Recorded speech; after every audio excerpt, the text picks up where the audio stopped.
හොඳයි.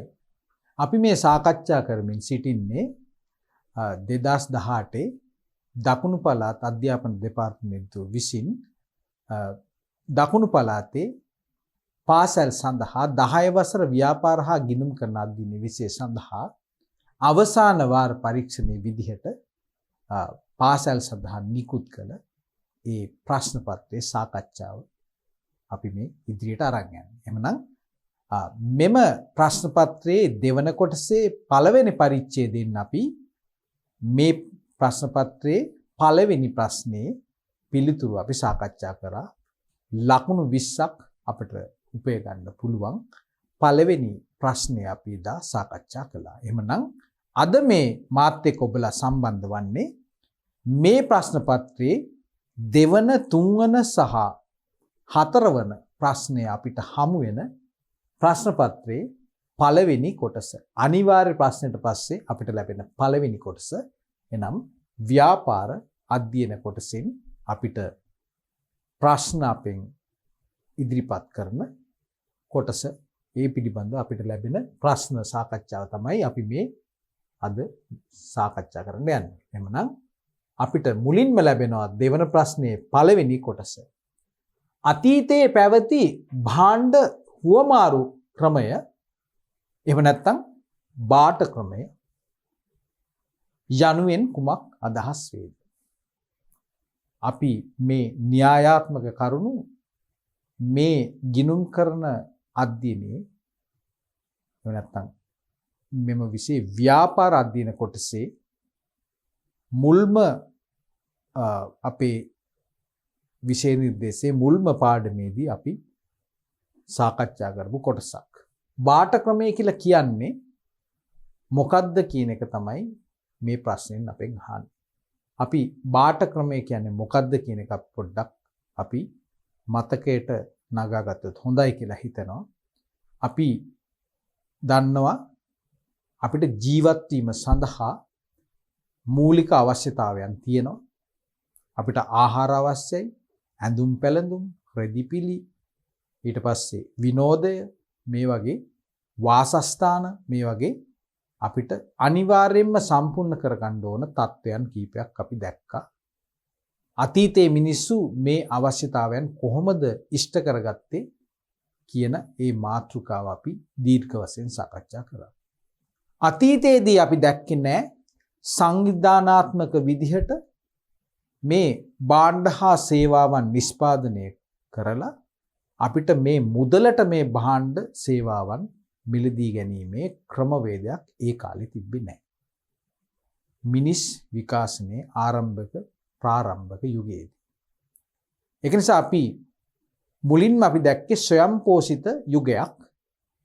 තමාට අවශ්‍ය දේවල් තමා විසින්ම සකස් කරගන්නවා. තමාට අවශ්‍ය ආහාර ටික තමා විසින්ම සකස් කරගන්න ඕන. ඊට පස්සේ නිවාසය සදාගන්නේ තමන් විසින්මයි. ඒ වගේම ඇඳුම් පැළඳුම් ඒවා සකස් කරගන්නෙත් අප විසින්මයි. ඊට පස්සේ ඖෂධ සොයාගන්නෙත් අප විසින්මයි. එතකොට මේ ප්‍රාරම්භක යුගය. ඊට පස්සේ අපි ටිකෙන් ටික මේ අවශ්‍යතාවයන් සංකීර්ණ වෙන්න පටන් ගත්තයින් පස්සේ අවශ්‍යතාවයන් කීපයක් එන්න වැඩි වුණා. ටික ටික වැඩි වෙලා මේ අවශ්‍යතාවයන් සම්පූර්ණ කරගන්න මිනිසා උත්සාහ කරන ක්‍රමවලත් යම් යම් වෙනස්කම් පරිවර්තනයන් සිද්ධ වුණා. ඉතින් අර වෙළඳාම් යුගයක් තාම බිහි වුණ නැතත් ඒ වෙළඳාමක ස්වභාවය ස්වરૂපය ලැබෙන අන්තර් ක්‍රමවේදයක් තිබ්බ යුගයක් අපි දැක්කා. ඒ තමයි මේ අර අපි මුල්ම යුගයේදී අපි දැක්ක තමාට අවශ්‍ය සියලු දේවල් Taman විසින්ම සපයා ගැනීමේ ක්‍රමයෙන් ටිකක් ඉවත් වුණා. ඊට පස්සේ එතෙන්දි මොකද්ද කරේ? තමාට තියෙන සුවිශේෂී හැකියාවක් භාවිතා කරලා තමන්ට නිෂ්පාදනය කරන්න පුළුවන් දේ තමාට අවශ්‍ය ප්‍රමාණයට වඩා වැඩිපුර ඒකක ප්‍රමාණයක් නිෂ්පාදනය කරලා ඒයින් තමන්ට අනවශ්‍ය කොටස ඒක අපි හඳුන ගන්නවා අතිරික්තයක් විදිහට. ඒ අතිරික්තය අපි දැන් මොකද කරන්නේ? මේ වගේ තවත් විවිධාකාරයේ දේවල් නිෂ්පාදනය කරන අය ඉන්නවා. අපි කිව්වා Tamanට සුවිශේෂී හැකියාවක් තියෙන දේ පමණයි නිෂ්පාදනය කරන්නේ. මට හාල් නිෂ්පාදනය කරන්න පුළුවන් නම් මම සම්පූර්ණයෙන්ම මගේ කාලය වැය කරන්නේ හාල් නිෂ්පාදනය කරන්න. නමුත් මම දන්නවා මට හාල් විතරක් තිබ්බට මදි.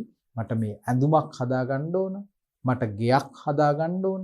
එතකොට මේ දේවල් මම කොහොමද කරගන්නේ මම හාල් විතරක් හදන්න ගත්තොත්.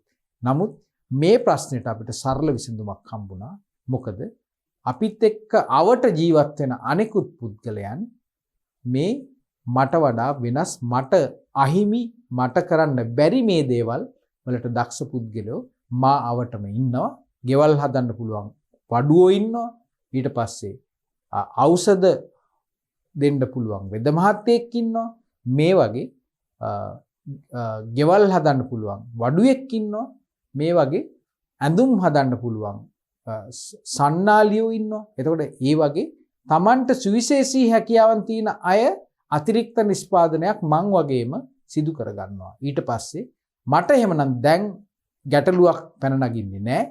මං ගාව තියෙන මේ අතිරික්තය අනිකුත් භාණ්ඩ එහෙම නැත්නම් සේවාවන් නිෂ්පාදනය කරන ඔවුන්ගේ අතිරික්තයත් එක්ක හුවමාරු කරගනිමින් එකිනෙකාගේ අවශ්‍යතාවයන් සම්පූර්ණ කරගන්න පුළුවන් ක්‍රමයකට අපේ අතීත මුතුන් මිත්තන් පැමිණුණා. මේ භාණ්ඩ අතිරික්ත හුවමාරු කරගන්න මේ ක්‍රමයට තමයි අපි කිව්වේ බාට ක්‍රමය කියලා. එමනම් මෙන්න මේ කියන යුගයේ තමයි මුලින්ම මේ පරිමාණය වැඩි කරලා නිෂ්පාදනය කරන ඒ ක්‍රමයකට අපි ප්‍රවිෂ්ඨ වන්නේ.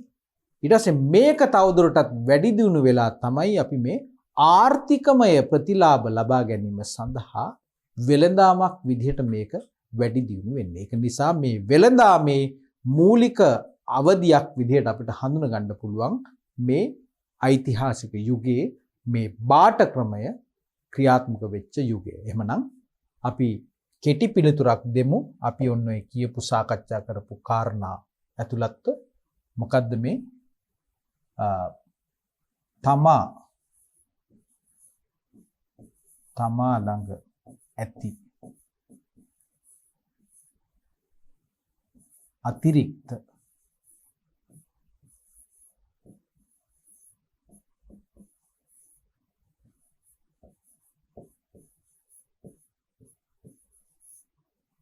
තමා ළඟ ඇති අතිරික්ත භාණ්ඩ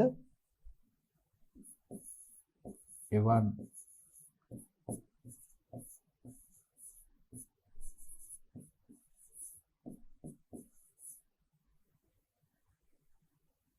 අතිරික්ත වූ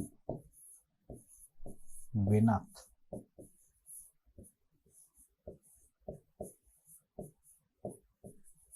භාණ්ඩ හෝ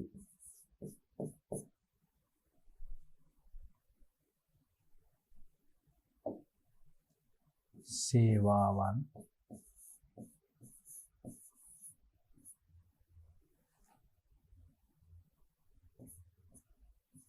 සතු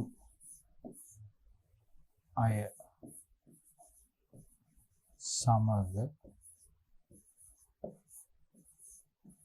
හුවමාරු කර ගැනීම. මෙන්න මේ ක්‍රමයට තමයි අපි බාට ක්‍රමය කියලා කිව්වේ. තමා ළඟ නැති වෙනත් භාණ්ඩ හෝ සේවාවන් අතිරික්තයන් හුවමාරු කර ගැනීම අපි කියනවා මේ බාට ක්‍රමය කියලා. හොඳයි.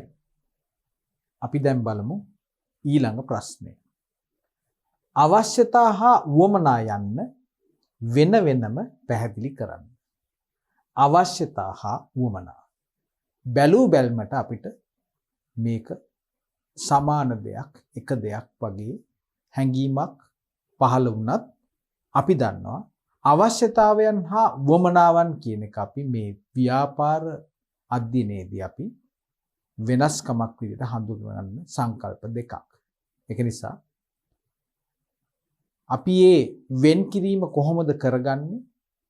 ඒ සඳහා අපිට සිද්ධ වෙනවා මේ අවශ්‍යතාවයන් කියන එක නිර්වචනය කරන්න, ඒ වගේම වුවමනාවන් නිර්වචනය කරන්න.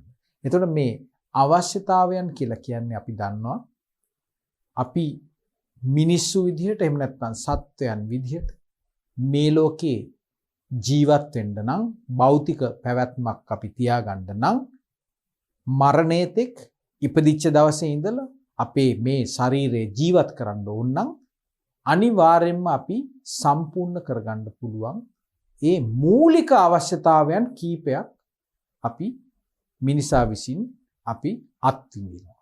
මේ මූලික අවශ්‍යතාවයන් නැතුව අපිට මේ ජීවිතේ ගැට ගහගෙන යන්න බෑ. අපිට හුස්ම ගන්න ඕන. ඊට පස්සේ අපිට කුසගින්නක් දැනෙනවා. කුසගින්නක් දැනෙනකොට අපිට ආහාරයක් අවශ්‍යයි. අපිට පිපාසයක් දැනෙනවා. පිපාසය සංසිඳවා ගන්න ඕන. ඒ වගේම අපේ ශරීරයේ තියෙන මේ උෂ්ණත්වය අපි රැක ගන්න ඕන. සීතල පරිසරයක ඉන්නකොට අපිට ඇඳුමක්, බ්ලැන්කට් එකක් මොන හරි දෙයක් ඕන කියලා හිතෙනවා. ඒ කියන්නේ අපිට ඇඳුමක් කියන දේ තමයි මතක් වෙන්නේ. මොකක් හරි අපේ මේ ශරීරයේ උණුසුම රැක ගන්න. ඊට පස්සේ අපිට මැසි මදුරුවන්ගෙන්, අවුවෙන්, වැස්සෙන් අපිට වෙන හානි වළක්ව ගන්න, අපිට විවේකයෙන් ගත කරන්න අපිට හිසට සෙවණක් ඕන. ඒක සතුන්ට වගේම මිනිසුන් හැමෝටම තියෙන පොදු අවශ්‍යතාවයක්. ඉතින් මෙන්න මේ වගේ ඊට පස්සේ අපිට විනෝදයක් ඕන ජීවත් වෙන්න නම්. අපිට ආරක්ෂාවක් ඕන. අපිට සෞඛ්‍ය තියෙන්න ඕන. සෞඛ්‍ය රැක ගන්න ඕන. ඉතින් මේවා ඔබටත් මටත් අනෙකුත් සත්වයන්ටත් අපේ මිතුරන්ටත් ඕනම කෙනෙකුට පොදුවේ තියෙන දේවල් නිසා මේවට අපි කියනවා අපිට ජීවත් වෙන්න අනිවාර්යෙන්ම තියෙන්න ඕන සාධක කියලා. ඒක නිසා මේවට අපි බර වචනයක් දානවා. ඒවට අපි කියනවා අවශ්‍යතාවයන් කියලා. අවශ්‍යතාවයන්. හරි. ඊළඟට එමනම් අවශ්‍යතාවයන් කියලා කියන්නේ මොනවද? ජීවත් වීම සඳහා ඕනම පුද්ගලයෙකු සම්පූර්ණ කරගත යුතු දේවල්. අපි එනම් කෙටි පිළිතුරක් දෙමු.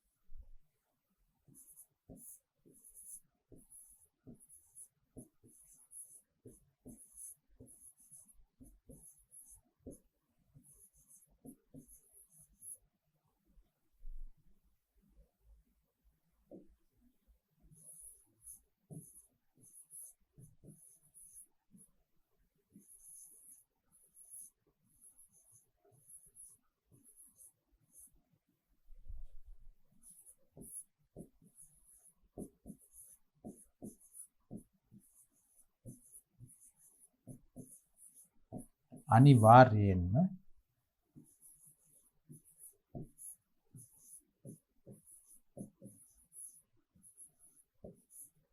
යුතු දේ. උදාහරණ ආහාර, නිවාස, ඊට පස්සේ සෞඛ්‍ය,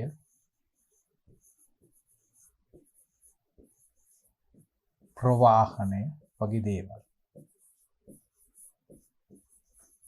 පොදු අවශ්‍යතාවය. හොඳයි. අපි උවමනාවන් ගැන කතා කරේ නැහැ. මොනවද උවමනාවන් කියන්නේ? අපි මුලින්ම තේරුම් ගත්තා ජීවත් වෙන්න නම් අපිට අනිවාර්යෙන්ම තියෙන්න ඕන දේවල්. කෑම ටික, නිවාසයක්, සෞඛ්‍ය, අධ්‍යාපනය, ප්‍රවාහනය, sannivedanaya මේ වගේ දේවල් අද අපිට ජීවිතයට ඉතාමත් සමීප නැතුවම බැරි දේවල් බවට පත් වෙලා තියෙනවා. අනිවාර්ය දේවල්. මේවත් එක්ක හිතන්නේ නැතුව, මේවා ලබා ගන්න නැතුව අපිට ජීවිතයක් ඉදිරියට ගෙන යාමක් ගැන අපිට හිතන්න බෑ. එහෙමනම් මේ දේවල් අපි කොහොමද අපි මේ අවශ්‍යතාවයන් අපි සම්පූර්ණ කරගන්නේ? අන්න ඔය ප්‍රශ්නෙට පිළිතුරු දෙනකොට තමයි අපිට මේ උවමනාවන් කියන ඊළඟ සංකල්පය ඇතුළත් වෙන්නේ. කොහොමද අපි අවශ්‍යතාවයන් ඉෂ්ට කරගන්නේ? කොහොමද කියලා කියනකොට අපිට තේරෙනවා එහෙමනම් ඒක කරගන්න පුළුවන් විදි කීපයක් තියෙන්න පුළුවන් කියලා. how කියන එකට ප්‍රශ්නෙට උත්තර දෙනකොට අපි දන්නවා එහෙමනම් විකල්ප රාශියක් තියෙනවා කියලා. එහෙමනම් මේ අවශ්‍යතාවයන් ඉෂ්ට කරගන්න තියෙන විකල්ප මාර්ගවලට තමයි අපි කියන්නේ උවමනාවල් කියලා. එමනම් අපි පුංචි සරල උදාහරණයක් ගමු. අපිට මේ දැනෙන බඩගින්න. මේ බඩගින්න නිවා ගන්න අපි කොහොමද බඩගින්න නිවා ගන්නේ? එතකොට අපි දන්නවා බඩගින්න කියලා කියන්නේ වෙනත් වචනකින් කිව්වොත් එහෙම ආහාර අවශ්‍යතාවයක්. මගේ ශරීරය මට සංඥාවක් දෙනවා. ඔයා දැන් මොනවා හරි අනුභව කරන්න ඕන කියලා. ඔයාගේ ශක්තිය රඳා පවත්වාගෙන යන්න ඕන නිසා නැත්තම් අපි ක්ලාන්තය හැදිලා වැටෙන්න පුළුවන්. ඒක නිසා කියනවා මොනවා හරි අනුභව කරලා ශක්තිය ලබා ගන්න කියලා. ඉතින් මේ සංඥාව එනවත් එක්කම මම බලනවා මම මොනවද අනුභව කරන්නේ කියලා. ඒතකොට මම ඒ අනුභව කරන මගේ මේ බඩගින්න නිවා ගන්න ක්‍රම ඒක තීරණය වෙන්නේ මා අවට තියෙන මේ මට කෑමට තියෙන දේවල් එක්ක. ඒක නිසා අයෙකුට පුළුවන් බත් ටිකක් කාලා බඩගින්න නිවා ගන්න. තවත් කෙනෙකුට පුළුවන් Uber Eats හරි මොනවා හරි දෙයකට කතා කරලා වෙනත් මොනවා හරි පාන් හරි සෑන්ඩ්විචස් හරි මොනවා හරි දෙයක් කොත්තු රොටියක් හරි මොනවා හරි දෙයක් ගෙන්න ගන්න. තවත් කෙනෙකුට පුළුවන් පළතුරු ටිකක් අපි කරලා ෆෘට් සැලඩ් එකක් හදාගෙන කන්න පුළුවන්. ඉතින් බලන්න කොච්චර ක්‍රම දේවල් තියෙනවද අපේ මේ එක අවශ්‍යතාවයක් සම්පූර්ණ කරගන්න. මොකක්ද අවශ්‍යතාවය? බඩගින්න කියන එක. ලෝකෙ ගත්තොත් එහෙම රටවල් අතර අන්තර්ජාතික විදිහට මේ කැමට තියෙන දේවල් ගත්තොත් එහෙම මේවා මොනවා අපි පාවිච්චි කරත් අපිට මේ කුසගින්න කියන සාගින්න කියන දේ නිවා ගන්න පුළුවන්. ඒක නිසා විකල්ප ලක්ෂ ගණනක් තියෙනවා. අලුත් දේවලුත් බිහි වෙන්න පුළුවන්. අලුත් කැම වර්ගත් බිහි වෙන්න පුළුවන්. මේ කුමන දෙයක් හරි භාවිතා කරලා අපිට ශක්තිය ලබා ගන්න පුළුවන්. එහෙමනම් වුවමනාවක් කියන්නේ මොකද්ද?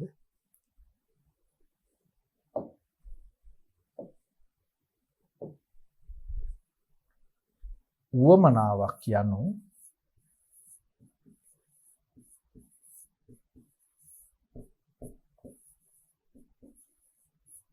අවශ්‍යතා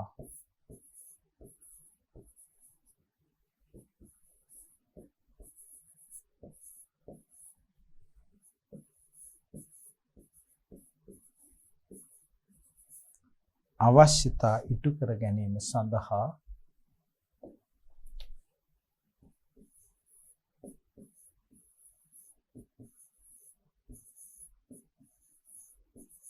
විකල්ප. අපි ගමු උදාහරණයක්.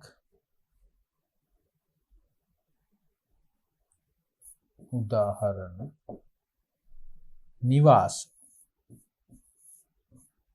නිවාස කිව්වොත් එහෙම අපිට පුළුවන් මහල් නිවාස.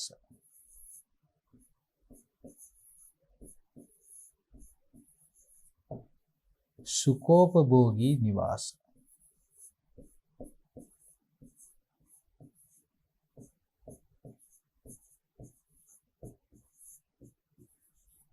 පැල්පත්.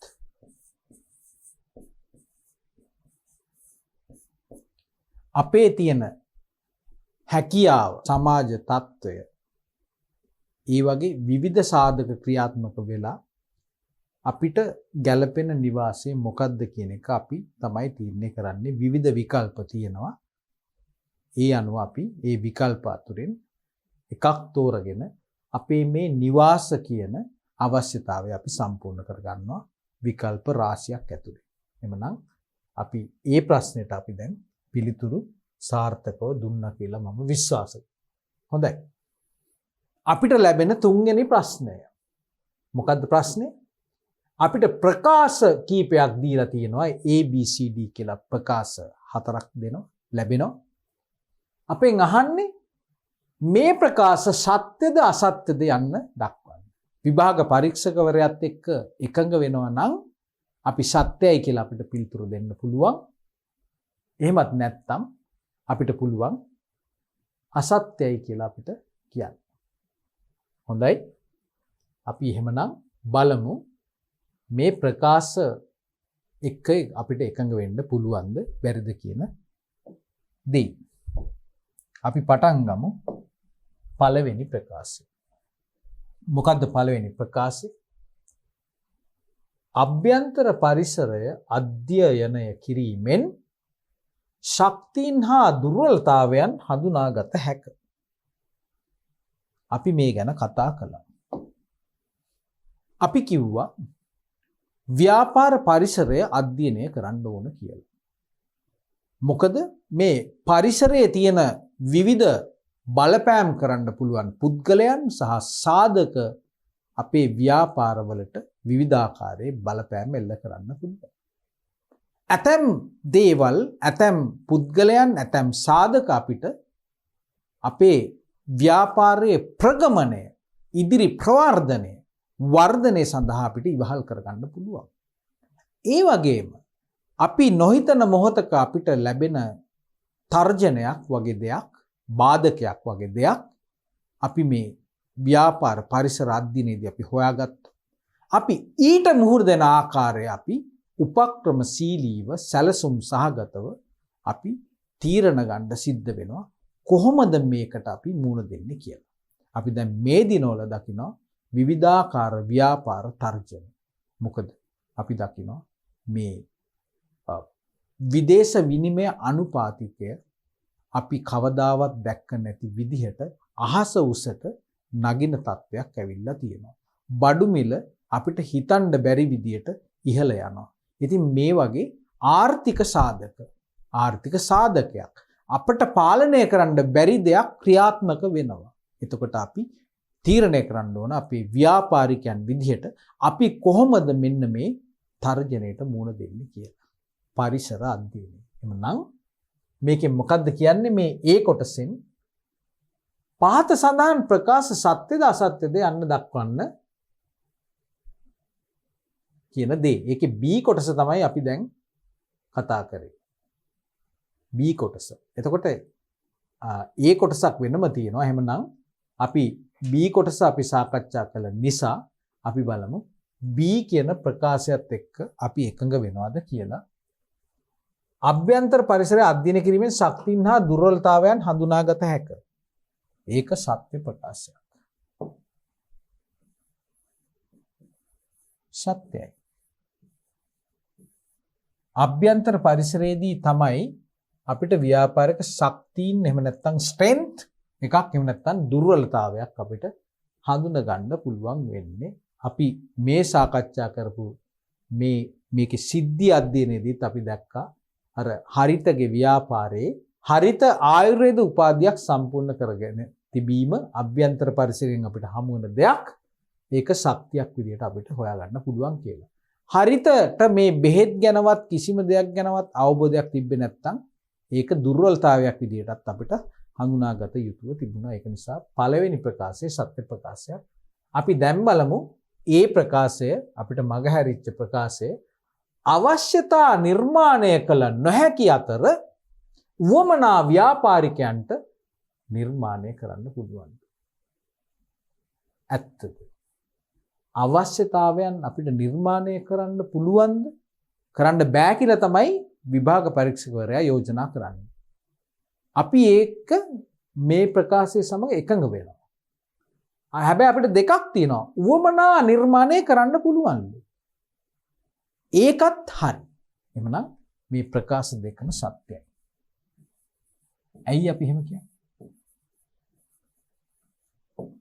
අපි දන්නවා මේ මිනිස් අවශ්‍යතාවයන් කියන දේවල් තියෙන්නේ 14ක් විතරයි. ඇයි? මේවා තමයි ජීවත් වීම සඳහා අනිවාර්යයෙන්ම සම්පූර්ණ කරගන්න ඕන තත්ත්වයන්. භෞතික තත්ත්වයන්. ඒ වගේ ඒවා අසීමිත නැහැ. අපිට ජීවත් වෙන්න ඕන නම් අපිට ඒක ඊටමත් කුඩා 14ක් අවශ්‍යතාවයන් සම්පූර්ණ කරගෙන ඔහේ ජීවත් වෙන්න පුළුවන්. හැබැයි ජීවිතේ ලොකු රහක් තියෙන එකක් නැහැ. ජීවිතේ සංකීර්ණ වෙලා තින්නේ දරුවනේ මේ ගොඩාක් දේවල් අද ලෝකේ බිහි වෙලා තියෙන නිසා. ඉතින් මේ ලෝකේ තියෙන මේ හැම নানা ප්‍රකාර විචූර්ණ දේවල් අපිට අවශ්‍ය වන්නේ නැහැ මේ ජීවිතය ඉස්සරහට අරන් යන්න. අපිට හිත හදා ගන්න පුළුවන් නම් අපිට ලැබෙන කුඩා දෙයකින් වුණත් අපිට සතුටින් ජීවත් වෙන්න පුළුවන්. ඇයි ඒකට හේතුව තමයි මේ අවශ්‍යතාවයන් කියන දේවල් ඇත්තටම තියෙන 14යි. මිනිස්සු විසින් මේ දේවල් මවාගත්ත දේවල්, වැඩි කරගත්ත දේවල්, ප්‍රගුණ කරගත්ත දේවල් නිසා තමයි මේ ජීවිතය සංකීර්ණ වෙලා තියෙන්නේ. ඒක නිසා ඇත්තටම අපි හිතුවොත් අපිට ජීවත් වෙන්න ඕන කියලා අපිට 4යි 5යි 6යි 7යි අපිට අනිවාර්යයෙන්ම ඕන දේවල්. ආහාර ටිකක් ඕන, නිවාසයක් ඕන. ඊට පස්සේ අපිට ප්‍රවාහනය sannivedanaya අද කාලේ අපිට ඕන. ඊට පස්සේ අපිට ආරක්ෂාවක් ඕන, අපිට විනෝදයක් ඕන. මෙන්න මේ වගේ ඊටමත් කුඩා ප්‍රමාණයක් තියෙන අනිවාර්යයෙන්ම සම්පූර්ණ කරගන්න දේවල් එක්ක තමයි අපි ගැටෙන්නේ ජීවිතය ගෙනියන්න. ඒක නිසා මේ අවශ්‍යතාවයන් කාටවත් අලුතෙන් හදන්න බෑ. බඩගින්න, ආරක්ෂාව, සෞඛ්‍ය මේ වගේ පුළුල් තේරුමක් තියෙන ජීවත් වෙන්න අනිවාර්යෙන්ම තියෙන්න ඕන දේවල් කිසිම කෙනෙකුට බලපෑමක් කරලා අලුතෙන් හදාගන්න බෑ. මේ මෙතෙක් කාලයක් අපි හොයාගෙන තියෙන අත්විඳපු දේවල් තියෙනවා නම් ඒ අතලොස්ස පමණයි අපිට අවශ්‍යතාවයන් තියෙන්නේ. ඒක නිසා කාටවත් බලපෑමක් කරලා මේ අවශ්‍යතාවයන් අලුතෙන් නිර්මාණය කරන්න බෑ. ඒක නිසා ඒ ප්‍රකාශයත් එක්ක අපි එකඟ වෙනවා. නමුත් උවමනාවල් ව්‍යාපාරිකයන්ට නිර්මාණය කරන්න පුළුවන්. නිර්මාණය කරන්න පුළුවන් කියලා කියන්නේ අලුතෙන් හදන්න පුළුවන්ලු. සරල උදාහරණයක් තමයි අපි මේ ආහාර කියන අවශ්‍යතාවය ගත්තොත් එහෙම නානා ප්‍රකාර කෑම වර්ග අපිට හදන්න පුළුවන්. ඔබටත් පුළුවන්, මටත් පුළුවන් මේ ලෝකේ වෙනත් රටක ඉන්න තවත් කෙනෙකුටත් අලුත් ආහාරයක් නිර්මාණය කරන්න පුළුවන්. එහෙමනම් මේ නිර්මාණශීලී හැකියාවක් තියෙන පුද්ගලයන්ට උවමනාවල් නිර්මාණය කරන්න පුළුවන්. කෑම බීම අලුතෙන් හොයාගන්න පුළුවන්. අලුතෙන් නිවාස හදන්න දේවල් හොයාගන්න පුළුවන්. විවිධාකාරයේ මෝටර රථ එහෙම නැත්නම් ප්‍රවාහන උපකරණ අපිට නිර්මාණය කරන්න පුළුවන්. හන්දට ගියෙත් ওই විදිහට තමයි. ඉතින් ඒ වගේ අලුත් නිර්මාණ සිද්ධ කරන්න පුළුවන්. ඒක නිසා අපි කියනවා උවමනාවල් කියලා කියන්නේ අවශ්‍යතාවයන් සම්පූර්ණ කරගන්න විවිධ ආකාර විකල්ප ක්‍රම. ඒවා නිර්මාණශීලී පුද්ගලයන්ට අලුතෙන් හදන්න පුළුවන් කියන ප්‍රකාශය සත්‍ය ප්‍රකාශය. C ප්‍රකාශය. නිෂ්පාදනයේදී ආධාර කරගන්නා මිනිසා විසින් සකස් කරන ලද දෑ භූමිය ලෙස සලකයි. අසත්‍ය ප්‍රකාශයක්. ඇයි? අපි ඉගෙන ගත්තා නිෂ්පාදන සාධක භූමිය, ශ්‍රමය, ප්‍රාග්ධනය, ව්‍යවසාය. එතන මේ භූමිය කියලා කියන්නේ මිනිසා විසින් නිෂ්පාදනයේදී ආධාර කරගන්නා මිනිසා විසින් සකස් කරන දේවල් නෙමෙයි. භූමිය කියලා අපි කිව්වේ පොළව මතු පිට අභ්‍යන්තරයේ තියෙන සම්පත් ඕනම කෙනෙකුට ළඟා කරගන්න පුළුවන් නිදහසේ තියෙන සම්පත්. ඒවා අපිට ආයාසයකින් තොරව ලබා ගන්න පුළුවන් දේවල් නිසා අපි ඒවට කිව්වේ භූමිය කියලා. නමුත් මිනිසා විසින් වෙනස් කරලා සකස් කරගන්න දේවල් ඒ නිෂ්පාදන සාධකයට අපි කිව්වේ ප්‍රාග්ධනය කියලා. උදාහරණයක් විදිහට මම මේ ඕගලොන්ට මේ දේවල් ලියන්න මේ භාවිතා කරන පෑන කියන එක මේක යම්කිසි වෙළඳ ආයතනයක් විසින් සකස් කරපු යම් අමුද්‍රව්‍ය භාවිතා කරලා හදපු කෘතිමව හදාගත්ත දෙයක්, වෙළඳ භාණ්ඩයක්. ඒක නිසා මේක අයත් වන්නේ ප්‍රාග්ධනය කියන කොටසට. ඒක නිසා අසත්‍ය ප්‍රකාශයක් විදිහට අපි මේක නම් කරනවා. හතරවෙනි කොටස එහෙම නැත්නම් D කොටස සංස්ථාපිත සමාගම් අයිතිය අනුව රාජ්‍ය අංශයට අයිති වේ. අපි දන්නවා ව්‍යාපාරවල අයිතියත් එක්ක ව්‍යාපාර වර්ග කරනකොට පොත්ගලික අංශය සහ රාජ්‍ය අංශය විදිහට අපි ව්‍යාපාර වර්ග කරා. පුද්ගලික අංශය කියන එක නැවත වතාවක් අපි උපකොටස් කීපයකට වර්ග කරගන්නවා. තනි පුද්ගල ව්‍යාපාර, හවුල් ව්‍යාපාර, සංස්ථාපිත සමාගම්, සම්පකාර සමිති සහ සමිති සමාගම් කියලා ව්‍යාපාර සංවිධාන කොටස් නැවත වතාවක් පහකට අපි වෙන් කරගන්නවා. එහෙමනම් සංස්ථාපිත සමාගම් අයත් වන්නේ රාජ්‍ය අංශයට කියන එකත් එක්ක අපිට එකඟ වෙන්න බෑ අසත්‍යයි. රාජ්‍ය අංශයේ තියෙන ව්‍යාපාර අපි හඳුනගත්තේ රජයට අයිති දෙපාර්තමේන්තු ඊට පස්සේ සංස්ථා සහ පළාත් පාලන ආයතන කියන විදිහේ රාජ්‍ය අංශයේ ව්‍යාපාර සංවිධාන. ඒක නිසා කිසිසේත්ම සංස්ථාපිත සමාගමක් රාජ්‍ය අංශයට අයත් වෙන සමාගමක් නෙමෙයි. රාජ්‍ය අංශයේ තියෙන සමාගම් වලට අපි කිව්වේ රාජ්‍ය සමාගම් කියලා. සංස්ථාපිත සමාගම් නෙමෙයි. රාජ්‍ය සමාගමක් බිහිවන්නේ යම්කිසි පනතකින් හෝ වෙනත් විශේෂ අලුතෙන් හදාගන්න නීතියක් යටතේ තමයි රාජ්‍ය සමාගමක් සංස්ථාපනය වන්නේ. ඒක නිසා මෙතන මේ කතා කරන්නේ සංස්ථාපිත සමාගම් එහෙම නැත්නම් ඉන්කෝපරේටඩ් කම්පැනිස් කියලා අපි කියන්නේ මේ සමාගම් පනත 2007 අංක 7 දන්න සමාගම් පනත අනුව බිහිවන මේ පෞද්ගලික අංශයට අයත් සමාගම් වලට තමයි අපි මේ අවස්ථාවේදී සංස්ථාපිත සමාගම් කියලා කිව්වේ. හොඳයි. 4 වෙනි ප්‍රශ්නෙට අපි පිළිතුරු දෙන්න යොමු වෙමු. පහත සඳහන් ඇල්මැති පාර්ශවයන්ගෙන් ව්‍යාපාරයක් අපේක්ෂා කරන දායකත්වය සඳහා නිදසුනක් බැගින් දක්වන්න. කළමනාකරුවෝ සහ රජය. ඇල්මක් ඇති පාර්ශවයන්. කළමනාකරුවන්ගෙන් ව්‍යාපාරය බලාපොරොත්තු වන්නේ කුමක්ද? කළමනාකරුවන් ඇල්මක් ඇති පාර්ශවයක් විදිහට ඔවුන්ගෙන් ව්‍යාපාරයක් අපේක්ෂා කරන දායකත්වය මොකක්ද? එකක් තමයි නිසි කලට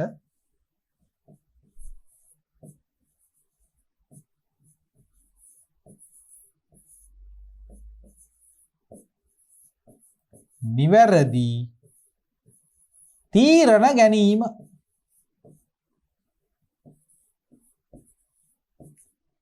කළමනාකරුවෝ කියලා කියන්නේ දරුවනි මේ මානසික ශ්‍රමය කියන එක ව්‍යාපාරයකට දායක කරන කොට්ටාසයක්. අයිතිකරුවන්ගේ ව්‍යාපාරික පරමාර්ථ ඉටු කර ගැනීම සඳහා ඒ වගකීමේ භාරකාරීත්වය ගොඩක් වෙලාවට පැවරෙන්නේ මෙන්න මේ ව්‍යාපාරික කළමනාකරණයට. ඉතින් ඒක නිසා ඔවුන් විශේෂයෙන් ව්‍යාපාරයට දායක වන්නේ මානසික දායකත්වයක්. විශේෂයෙන් කළමනාකරණය කියලා කියන්නේ මේ ව්‍යාපාර කටයුතු සැලසුම් කිරීම, සංවිධානය කිරීම, පාලනය කිරීම වැනි කටයුතු, සමායෝජනය කිරීම වැනි කටයුතු. ඒක නිසා එසේ කිරීමේදී මේ තීරණ ගැනීම එහෙම නැත්නම් ඩිසිෂන් මේකින් කියන එක ප්‍රධාන කාරණයක්. ඊට පස්සේ තවත් මොවුන්ට පැවරෙන වගකීමක් තමයි ව්‍යාපාරික සැලසුම්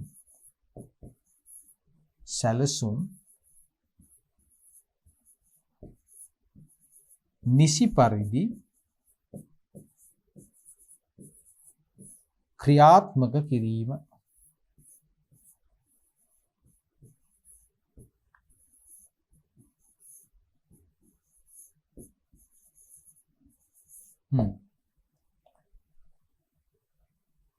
ව්‍යාපාරික පරමාර්ථ එහෙම නැත්නම් ඉලක්ක ටික අපිට ව්‍යාපාරයේ අයිතිකරුවන්ගෙන් අපිට ලැබෙනවා. ඒතකොට ඒවා අපි ඒවා අත්පත් කරගන්න නම් ඒවා අපි ඒවා ළඟා කර ගැනීම බවට අපිට පරිවර්තනය කරන්න නම් මේ නිසි පරිදි මේ කටයුතු සැලසුම් කරලා එම සැලසුම් ක්‍රියාත්මක කරන ඒ වගකීම පැවරෙන්නේ ව්‍යාපාරයේ කළමනාකාරීත්වයට. රජය තවත් ඇල්මක් ඇති පාර්ශවයක්. රජය ගත්තොත් එහෙම රජයේ කියන ඇල්ම ඇති පාර්ශවය වෙතින් ව්‍යාපාර බලාපොරොත්තු වන්නේ කුමක්ද? රජය තමයි විවිධ සහන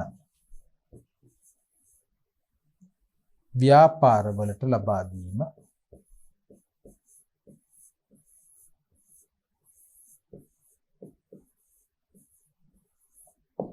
අඩු පොලි ණය ක්‍රම ඊට පස්සේ ප්‍රදානයන් දෙන්න පුළුවන් ග්‍රාන්ට්ස් කියලා කියනවා. ඊට පස්සේ පුහුණු පහසුකම් දෙන්න පුළුවන් මේ වගේ විවිධාකාරයේ ව්‍යාපාරික සහන ලබා දෙන්න දෙයි කියන බලාපොරොත්තුව රජය වෙතින් ව්‍යාපාර බලාපොරොත්තු වෙනවා. තවත් එකක් කිව්වොත් එහෙම යටිතල පහසුකම්.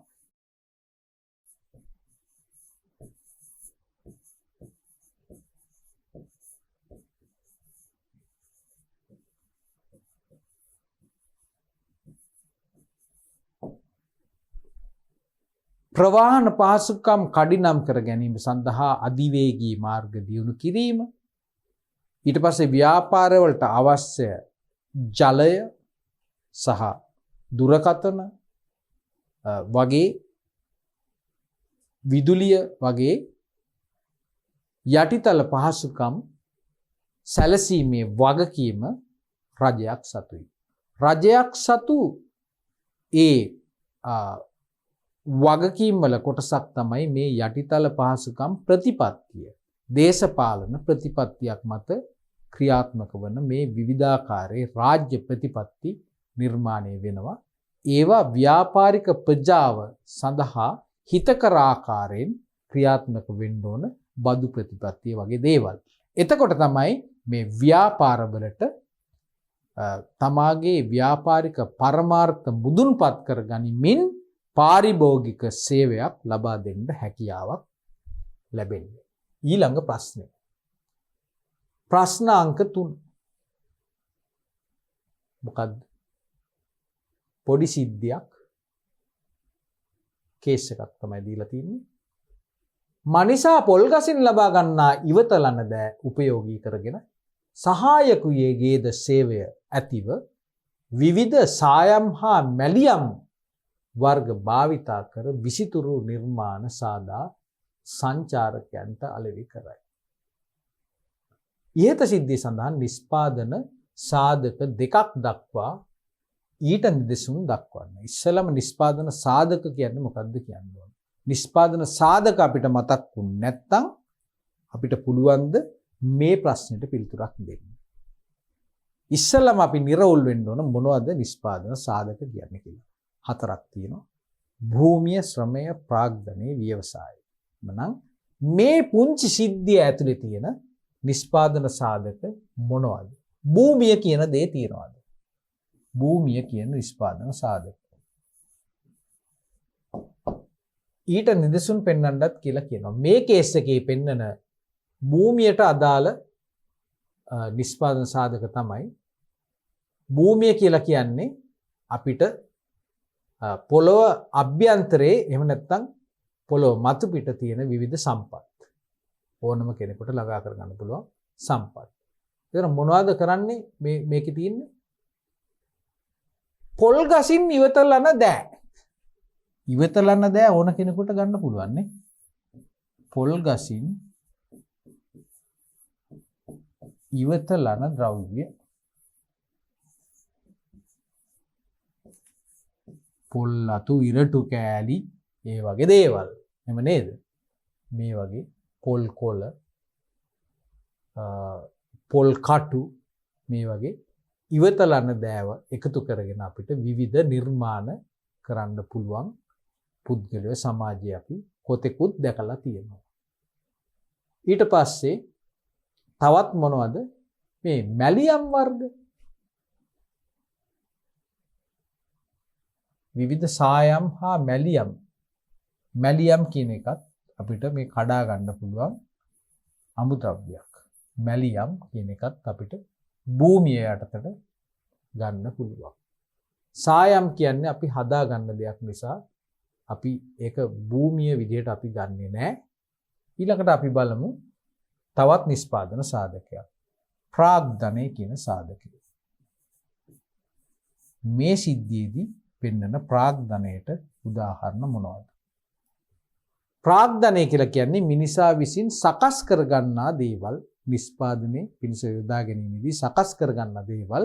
උදාහරණයක් විදිහට ගොඩනැගිල්ලක්, යන්ත්‍රයක්, වාහනයක්, ටූල් එකක්, මේ වගේ දේවල්. එහෙම නැත්නම් මේ මේස, පුටු වගේ ස්ථාවරවත්කම් අපි ඒවට කියනවා ප්‍රාග්ධනය කියලා. ප්‍රාග්ධනය කියලා. එහෙනම් මේ සිද්ධියේදී පෙන්වන දේවල් මොනවද? විවිධ සායම් කියලා කියන්නේ හදාගන්න දෙයක්. එහෙම නේද? ස්වභාවිකව අපිට හම්බෙන දෙයක් නෙමෙයි. සායම් ඒ වගේම විසිතුරු නිර්මාණ කෘතිමව හදන්න දේවල්. නිර්මාණයක් කරලා ඒවා අලෙවි කරනවා. විසිතුරු නිර්මාණ.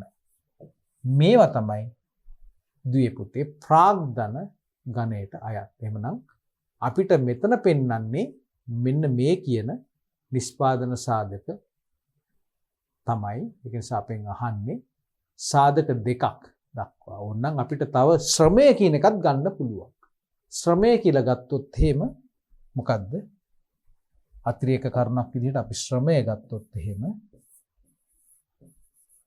අපිට මෙතෙන්දි හඳුනා ගන්න පුළුවන් මනිෂා. එහෙම නැත්නම් එයාගේ සහායක ඒ දෙන්න ශ්‍රමය දෙනවා. ඊට පස්සේ ඕනනම් අපිට ව්‍යවසායත් ගන්න පුළුවන්. ව්‍යවසාය. කවුද මෙතන ව්‍යවසාය? ව්‍යවසාය.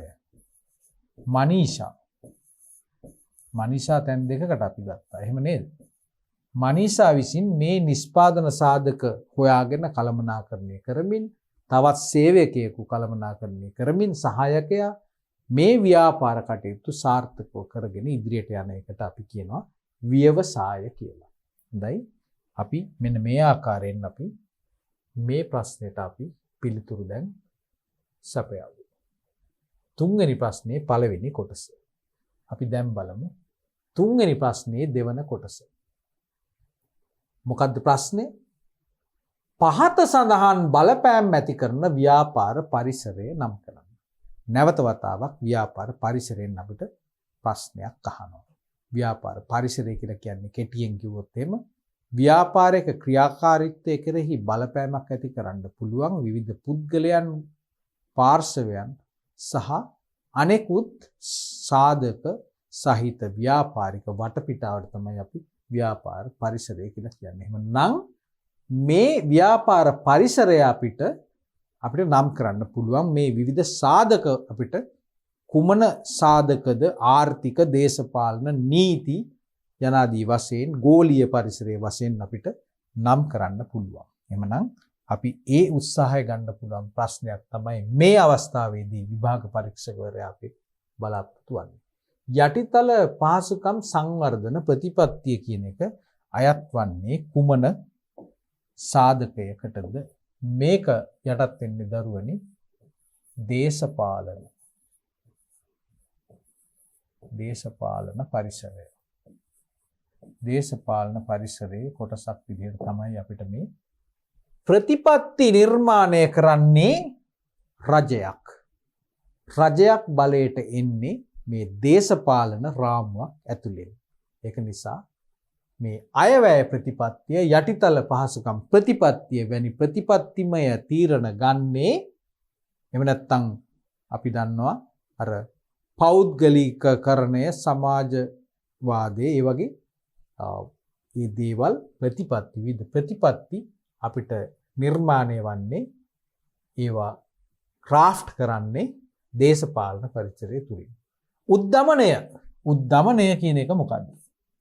උද්ධමනය කියලා කියන්නේ භාණ්ඩ හා සේවාවන් වල මිල නොකඩවා ඉහළ යෑමේ තත්ත්වයක් තියෙනවා නම් අපි ඒකට කියනවා උද්ධමනය කියලා. ඔයගොල්ලෝ අහලා ඇතිනේ කොළඹ පාරිභෝගිකයන්ගේ මිල දර්ශකයේ වගේ මේ උද්ධමනය මනින මිනුම් දඬු අපිට තියෙනවා.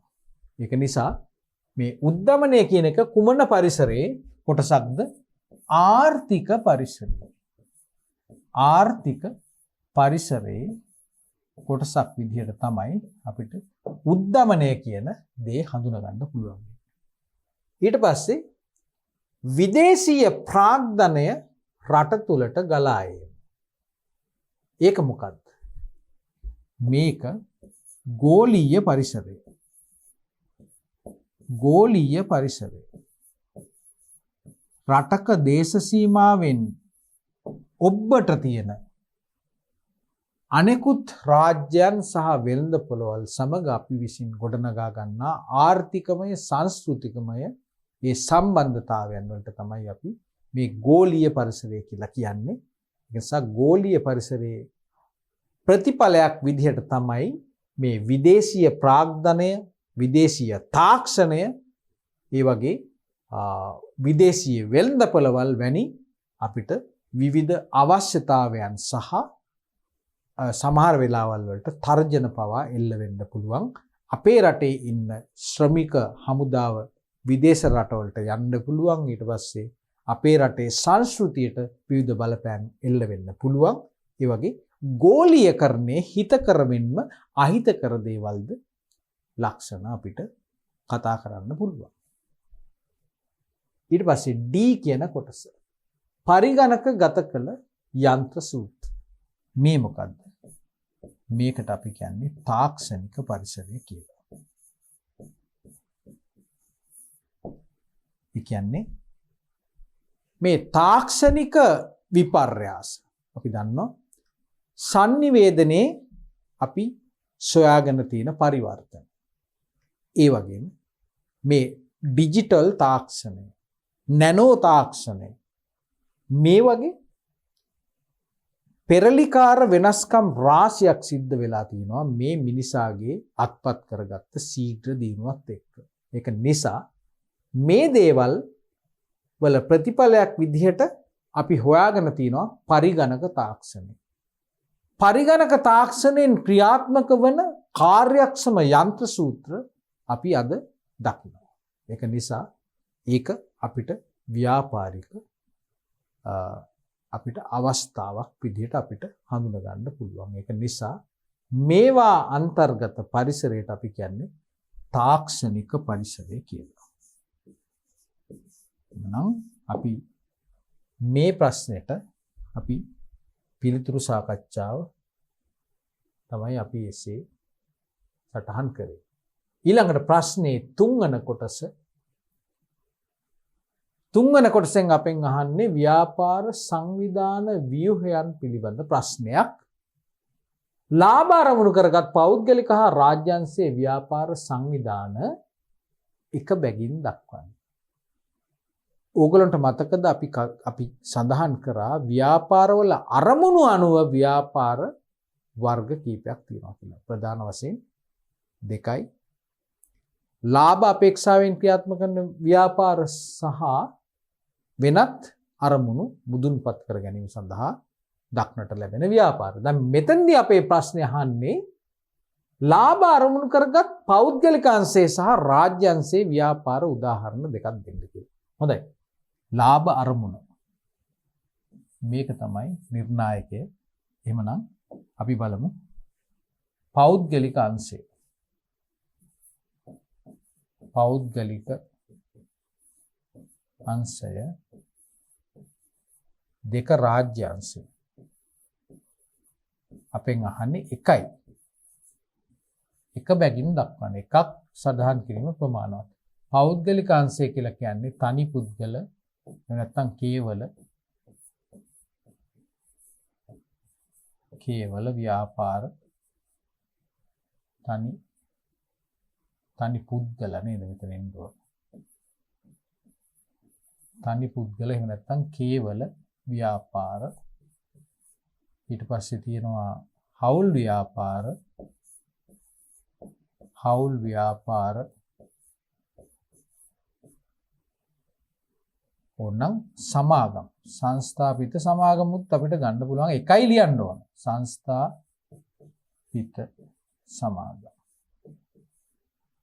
සමාගම්. රාජ්‍ය අංශය ගත්තොත් එහෙම රාජ්‍ය සමාගම්. රාජ්‍ය සමාගම් ශ්‍රී ලංකා ටෙලිකොම් වගේ ලාභ අරමුණ මුඛ්‍ය කරගත් සංවිධාන අපිට මේ අංශ දෙකේම දක්නට ලැබෙනවා. ඊළඟ ප්‍රශ්නය 4 වෙනි කොටස. පහත දැක්කෙන්නේ ව්‍යාපාර ආයතන කිහිපයක නාමයන්. නම් ටිකක් දීලා තියෙනවා. මොනවද නම් ටික? ඉහත දැක් වූ ව්‍යාපාර ආයතන අයිතිය අනුව පෞද්ගලික හා රාජ්‍ය වශයෙන් බෙදා දක්වනවා. ප්‍රශ්නේ පොඩ්ඩක් කියුවා ඉස්සෙල්ලම. ඉහත දැක්වූ ව්‍යාපාර ආයතන අයිතිය අනුව පෞද්ගලික හා රාජ්‍ය වශයෙන් බෙදා දක්වන්නේ. එතන මේ නම් ටිකක් දීලා තිනවා. මේ නම් ටික තමයි අපිට පුද්ගලික ඒවද රාජ්‍ය වශයෙන්ද වෙන් කරන්න කියලා කියන්නේ. හොඳයි. දැන් අපි නම් ටික දිහා බලමු. සීමා සහිත කෝසල සමාගම සීමා සහිත කියන වචනේ තියෙනවා. එමනම් අයිතිය අනුව පෞද්ගලික හා රාජ්‍ය වශයෙන් බෙදා දක්වන්නේ. අයිතිය අනුව සීමා සහිත කෝසල සමාගම කියලා කියන්නේ එහෙමනම් පෞද්ගලික අංශේ ව්‍යාපාරයක්. නන්දා සහ පුත්‍රයෝ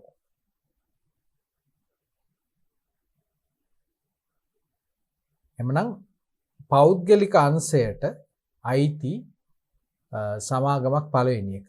දෙවෙනි එක නන්දා සහ පුත්‍රයෝ කියන එකත් ඒක අපි දන්නවා හවුල් ව්‍යාපාරයක්. පෞද්ගලික මේක සමාගමක් කියලා තෝරනම් අපිට ලියන්න පුළුවන්. සමාගම්. ඊට පස්සේ නන්දා සහ පුත්‍රයෝ ඒකත් B එකත් මොනවද? පෞද්ගලික අංශයට අයත් හවුල් ව්‍යාපාර කියන ගණයට අයිති සංවිධානයක්. ශ්‍රී ලංකා තැපැල් දෙපාර්තමේන්තුව රාජ්‍ය සංවිධාන වර්ගය තමයි තැපැල් කියන්නේ දෙපාර්තමේන්තුව.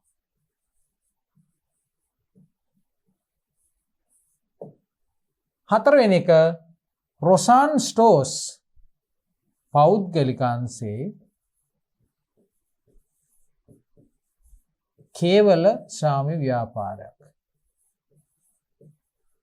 එක්කෙනයි ඉන්නේ. තනි පුද්ගල ව්‍යාපාරයක්. කේවල ශාමි ව්‍යාපාරයක්. එවනම් අපි සාර්ථකව පිළිතුරු සපයලා තියෙනවා. හතරවෙනි ප්‍රශ්නේ පළවෙනි කොටස.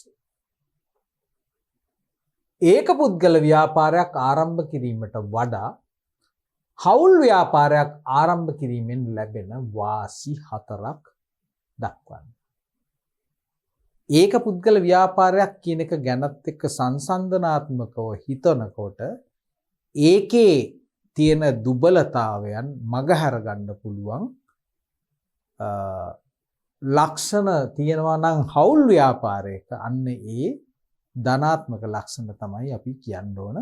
එහෙනම් ඒක පුද්ගල ව්‍යාපාරයක් සංසන්දනය කරනකොට හවුල් ව්‍යාපාරයක ලැබෙන වාසි. හරි. එහෙනම් අපි බලමු. පළවෙනි එක තමයි වැඩි ප්‍රාග්ධනයක්.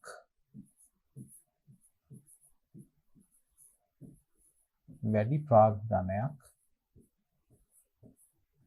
රැස් කරන්න පුළුවන් කොහෙද? හවුල් ව්‍යාපාරයේ. ඇයි ඒක පුද්ගල කියලා කියන්නේ තනි පුද්ගලයෙකුගේ සතු ඉතුරුම් පමණයි හැකියාව පමණයි අපිට භාවිතා කරන්න පුළුවන්. හවුල්කරුවෝ 2 දෙනෙක් 3 දෙනෙක් 4 දෙනෙක් එකතු වෙනවා කියලා ගන්නේ විශාල ශක්තියක්. 4 දෙනෙක් එකතු වෙලා විශාල ප්‍රාග්ධනයක් දාන්න පුළුවන්. වැඩි ප්‍රාග්ධනයක් රැස් කරන්න හැකියි. තනි පුද්ගල ව්‍යාපාරයක් කියලා කිව්වොත් එහෙම ඒකේ ඇතුලේ ඉන්න පුද්ගලයාගේ හැකියාවන් පමණයි භාවිතා කරන්න පුළුවන්. නමුත් හවුල් ව්‍යාපාරයක විවිධ පුද්ගල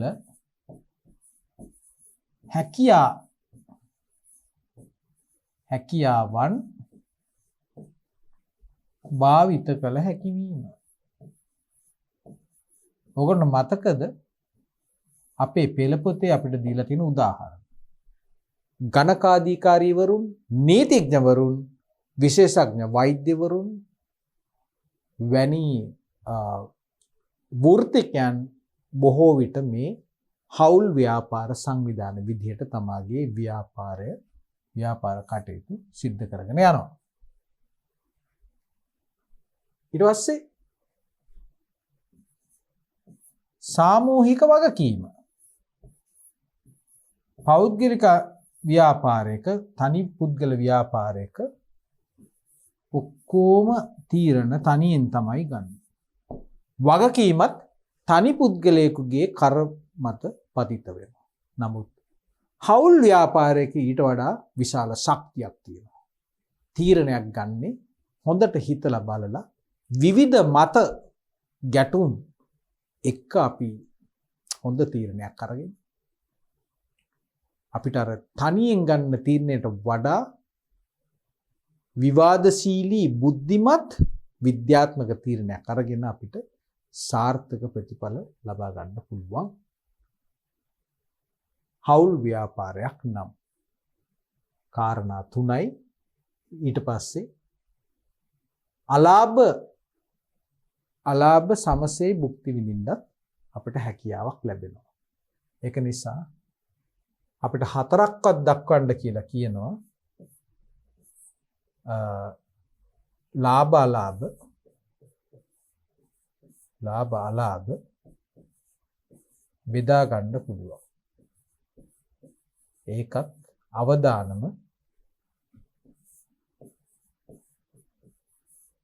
අඩු කර ගැනීමට ඉවහල් වෙනවා. එහෙනම් අපි කාරණා 4ක් අපි දැන් සාකච්ඡා කළා. අපිට මම හිතන්නේ ප්‍රශ්නේ ලකුණු ලබා ගන්න මේ කාරණා 4 අපිට හොඳටම ප්‍රමාණවත් කියලා හිතනවා. සමුපකාර ව්‍යාපාර දෙවෙනි කොටස සම්පකාර ව්‍යාපාර සංවිධාන වල සුවිශේෂී ලක්ෂණ දෙකක් දක්වන්න. එතකොට සම්පකාර සමිතියක් කියලා කියන්නේ සුවිශේෂී ලක්ෂණ තියෙන සංවිධාන ව්‍යුහයක්. අයිතිය තියෙන්නේ පෞද්ගලික අංශයට. 1972 අංක 5 දරන සමුපකාර පනත යටතේ තමයි සම්පකාර සමිතියක් ලියාපදිංචි කරන්නේ. අවම වශයෙන් සමාජිකයන් 10ක්වත් ඉන්න ඕන. 1972 අංක 5 දරන සමුපකාර පනත යටතේ ලියාපදිංචි කිරීම ඒක තමයි එක ලක්ෂණයක්. ඊට පස්සේ 2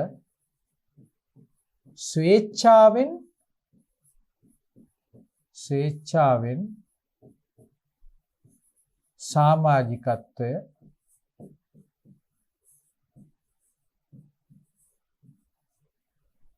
ලැබීම එහෙම නැත්නම් ඉවත් වීම. ඉවත් වෙන්නත් පහසුයි, සමාජිකත්වය ලබා ගන්නත් පහසුයි. ඊට පස්සේ සාමූහික තීරණ ගැනීම. කොහොමද ඒක කරන්නේ? සම්පකාර සමිතික පාලන කටයුතු සිද්ධ වෙන්නේ සමාජිකයන් විසින් පත් කරගන්නා අධ්‍යක්ෂ මණ්ඩලයක් විසින්. ඒක නිසා ප්‍රජාතන්ත්‍රවාදී පාලන ව්‍යුහයක් තියෙනවා කියලා අපිට හඳුන්වන්න පුළුවන්. ඊට පස්සේ පොදු පරමාර්ථ මුදුන්පත් කර ගැනීම සඳහා පොදු පරමාර්ථ උදෙසා ක්‍රියාත්මක වීම.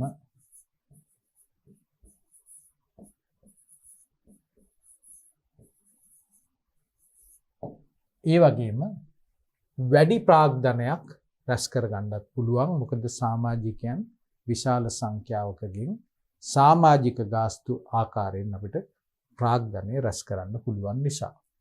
හොඳයි. 3 වන කොටස. මොකද්ද ප්‍රශ්නේ?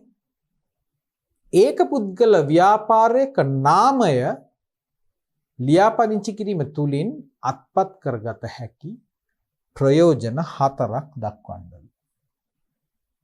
ඒක පුද්ගල ව්‍යාපාරයක නාමය ලියාපදිංචි කරන්නේ අපි දන්නවා ව්‍යාපාර නාම ආඥා පන්ති යටතේ අදාළ පළාත් ආයතනයේ ව්‍යාපාර නාම ලියාපදිංචි කිරීමේ බලධරයා විසින් තමයි මේ කේවල ස්වාමි ව්‍යාපාරයක් නැත්නම් හවුල් ව්‍යාපාරයක ලියාපදිංචි කිරීම සඳහා කටයුතු කරන්නේ. එසේ සමාගමක් ලියාපදිංචි කළොත් අපිට ලැබෙන සුවිශේෂී වාස තමයි වාසි විදිහට අපිට හඳුන ගන්න පුළුවන් ව්‍යාපාරයට අනන්‍යතාවයක් ලැබීම.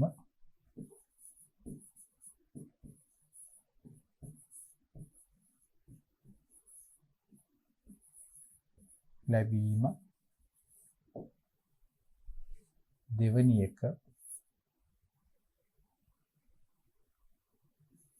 රාජ්‍ය සහන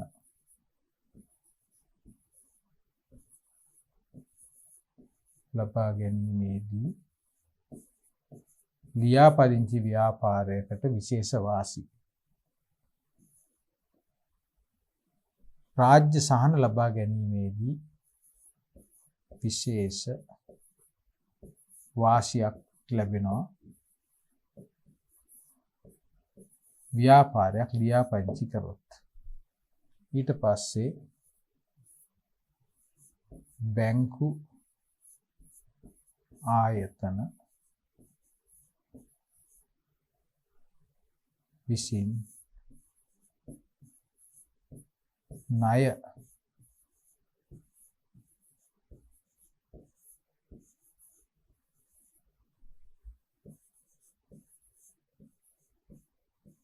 සලකා බැලීම.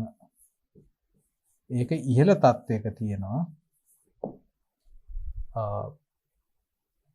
ඒක පුද්ගල ව්‍යාපාරයක් ලියාපදිංචි කළා තිබ්බොත් ඊට පස්සේ ව්‍යාපාරයට පුළුවන්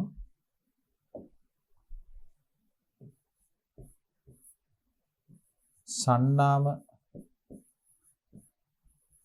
නාමයක්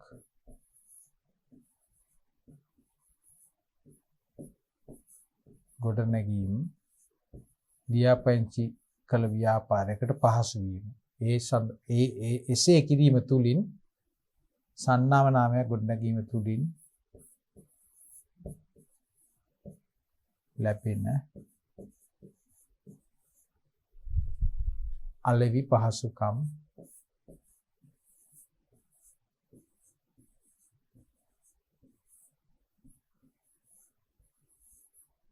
ඒ වගේම පේටන්ට් අයිතිය වගේ දේවල් පේටන්ට් අයිතිය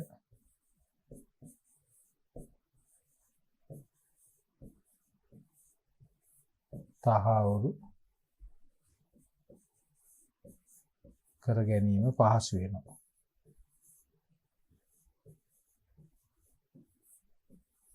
ව්‍යාපාරය ලියාපදිංචි කරලා තියෙනකොට මේ වගේ අර පේටන්ට් අයිතිය වගේ දේවල් තහවුරු කර ගැනීමටත් ඒක විශේෂ පිටුහලක් අපිට ලැබෙනවා. හොඳයි.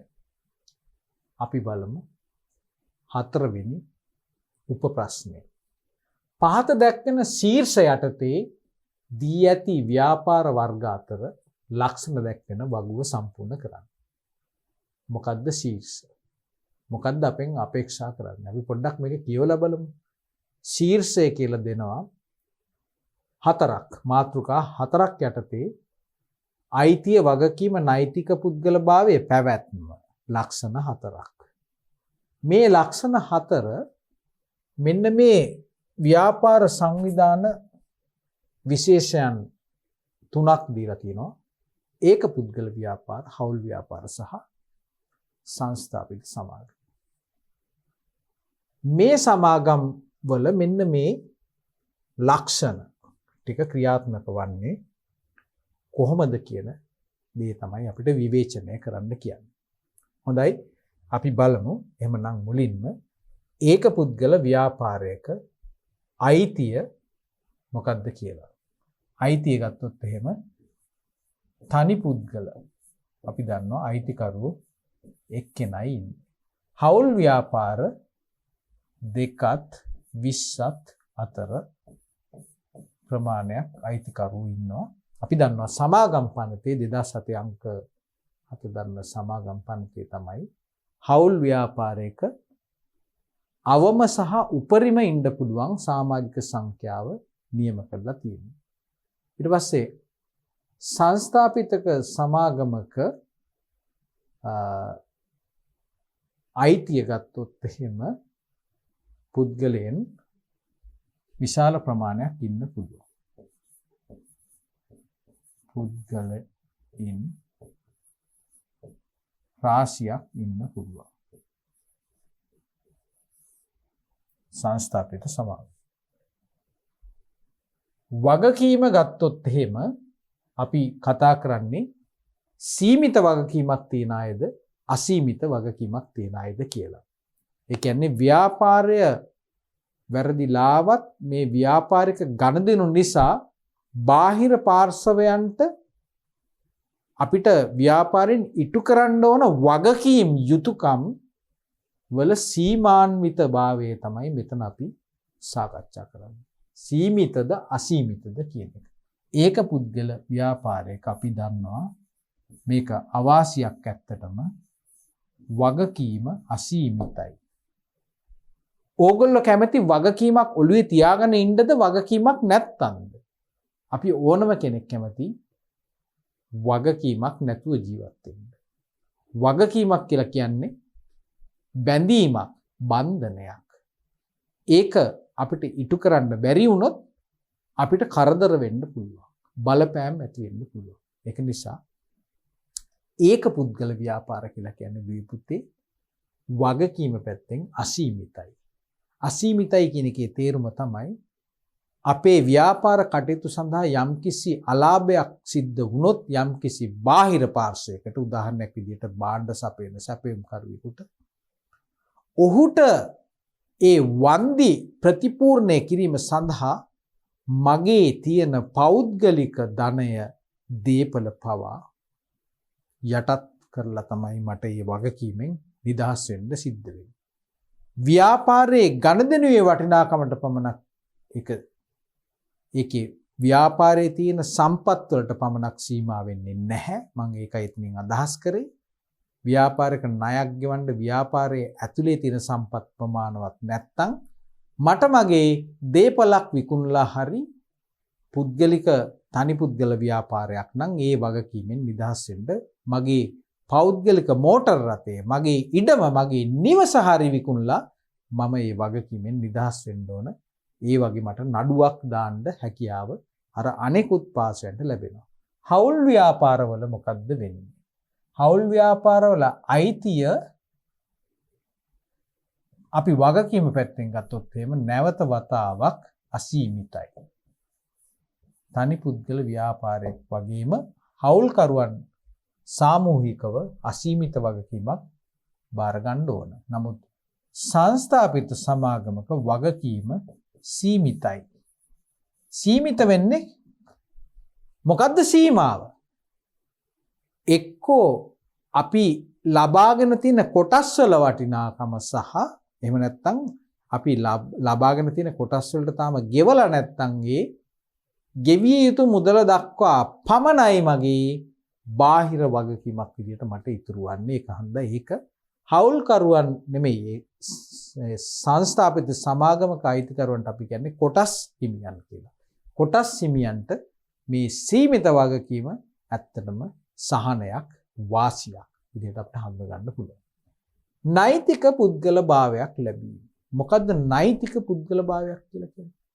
නෛතික පුද්ගල භාවයක් කියලා කියන්නේ දුවේ පුතේ නීතිය ඉදිරියේ නීතිමය පුද්ගලයෙක් විදිහට පිළිගන්නවා නම්.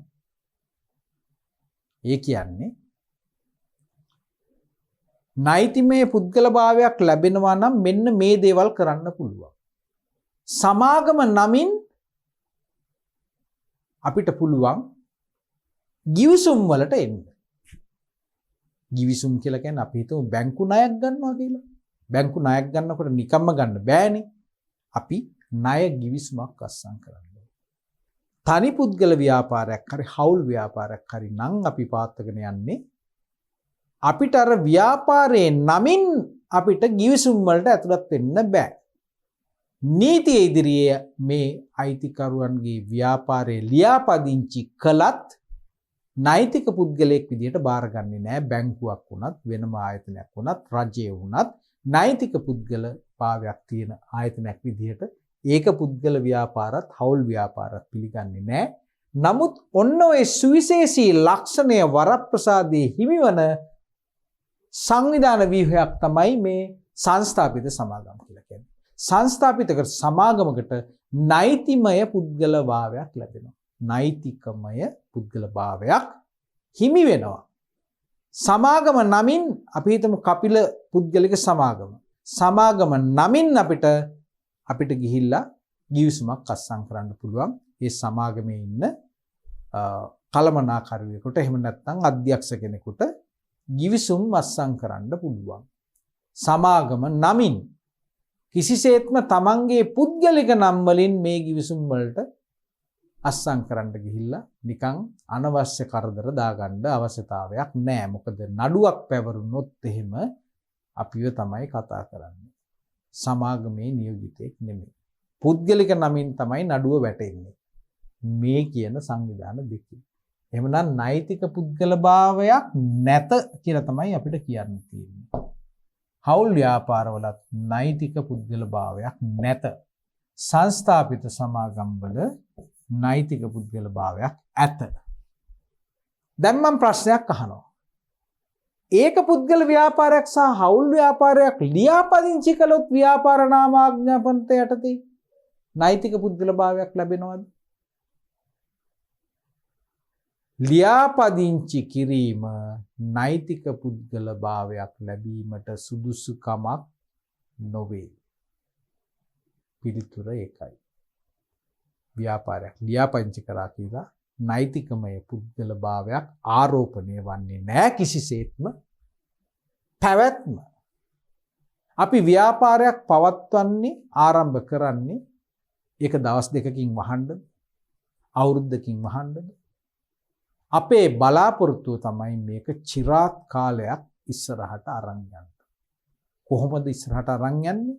ලාභ ලැබමින්, සේවකයන් වැඩි කරමින්, මේක වැඩි දියුණු කරමින්, සමහර වෙලාවට ශාඛා වැඩියෙන් ආරම්භ කරමින්, දේශීය, විදේශීය ශාඛා අපි ඊටමත් දියුණු තලයකට මේ ව්‍යාපාරය ඔසවා තැබීමේ සාර්ව බලාපොරොත්තුෙන් තමයි අපි ව්‍යාපාරයක් ඉස්සරහට කරගෙන යන්නේ.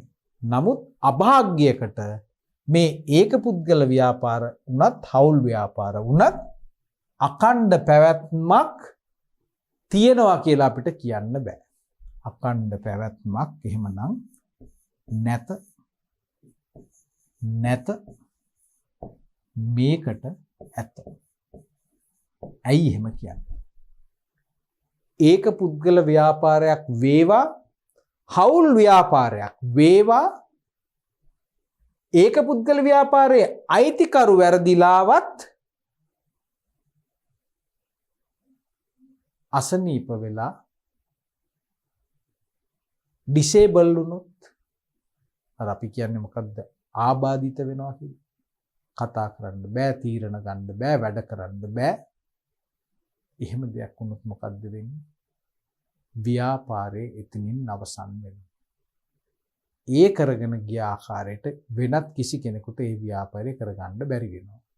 ආපහු අලුත් ව්‍යාපාරයක් විදිහට යාගේ එක්කෝ බිරිඳට දරුවන්ට ව්‍යාපාරය අලුතෙන් ආරම්භ කරන්න සිද්ධ වෙනවා. කලින් පුද්ගලයාගේ නමින් තිබ්බ ව්‍යාපාරේ කරගෙන ඉස්සරහට යන්න බැරි වෙනවා. හවුල් තවත් ඒ ආබාධිත වුණොත්, උමතු වුණොත්, නරකම දේ සිද්ධ වුණොත්. මොකක්ද නරකම දේ කියලා කියන්නේ? මිය ගියොත් මේ වගේ දේවල්. ඉතින් ඔය කියන ලක්ෂණ ඒක පුද්ගල ව්‍යාපාරයකට මෙන්ම හවුල් ව්‍යාපාරය කියන ආයතන ව්‍යුහ දෙකටම පොදුයි. නමුත් සංස්ථාපිත සමාගම් ගත්තොත් එහෙම ඒකේ අයිතිකරුවන්ට අපි කියන්නේ කොටස්කරුවන් කියලා. එක කොටස්කරුවෙක් මිය ගියහොත්, උමතු වුණොත්, ඩිසේබල් වුණොත්, ඉවත් වෙන්න තීරණය වුණොත් මේ ව්‍යාපාරයේ කටයුතු ඉස්සරහට කරගෙන යන්න ඒක කිසිසේත්ම බාධාවක් වන්නේ නැත. ඒක නිසා මෙන්න මේවා තමයි ලක්ෂණ විදිහට අපි මෙන්න මේ වගේ ටේබල් එකකට දාලා අපි මේ ප්‍රශ්නෙට අපිට පිළිතුරු දෙන්න පුළුවන් වෙන්නේ. එhmenan අපි මේ සාකච්ඡා කළේ ප්‍රශ්නාංක 4. ප්‍රශ්නාංක 1 කියන්නේ අනිවාර්ය ප්‍රශ්නේ. ප්‍රශ්නාංක 2, 3, 4 කියලා කියන්නේ ව්‍යාපාර අධ්‍යයන කොටසෙන් න්‍යායාත්මක ප්‍රශ්න. මේ ආකාරයෙන් අපිට අහන ප්‍රශ්නය. ඒක නිසා මම අර මුලින් මතක් කර විදිහට පළවෙනි පරිච්ඡේදය කිරීමේදී අපි මේ උපදේශ ටික දුන්නා. මේ ව්‍යාපාර අධ්‍යයන කොටසේ 4 වෙනි ප්‍රශ්නේ, ඒ වගේම තවත් ප්‍රශ්න 3 වෙනි ප්‍රශ්නේ සහ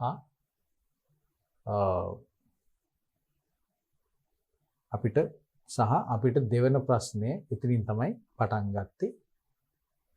අපි කිව්වා මේ ප්‍රශ්න 3න් අපි ප්‍රශ්න 2ක් විතරයි අපිට තෝරගන්න තියෙන්නේ කියලා. අපිට වැඩියෙන්ම ලකුණු ලබා ගන්න පුළුවන් ප්‍රශ්න 2 පමණයි අපි තෝරගන්නේ. මොකද අපි කාල කළමනාකරණය පිළිබඳව කටයුතු කළ යුතු නිසයි. ඉතින් එහෙමනම් අපි අපේ අවබෝධය පිණිස අපි මේ ප්‍රශ්න සියල්ල අපි සාකච්ඡා කළා. නමුත් විභාගයේදී අමතක කරන්න එපා.